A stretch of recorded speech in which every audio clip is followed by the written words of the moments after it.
Grüß euch, der Joe von Monaco Company. Heute mal ganz privat und aus einem speziellen Anlass, den wie einige von euch vielleicht schon mitgekriegt haben. Es ist soweit, unsere CD Alarmstufe Weiß-Blau ist da.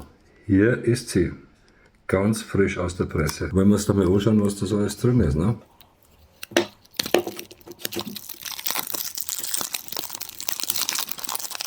So, das ist sie von vorne, von hinten, unser Bandfoto etc. So schaut es aus, unser Design.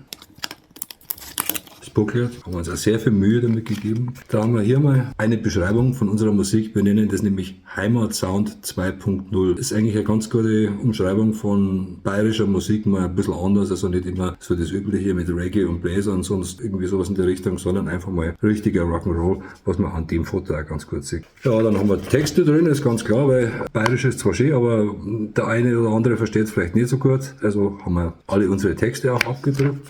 Ein bisschen was zu uns selber, ne? Jeder hat so seine eigene Seite. Der Alex, dann so im Ganzen nochmal meine Wenigkeit und unser Jens. Monaco Company, Alarmstufe Weiß-Blau.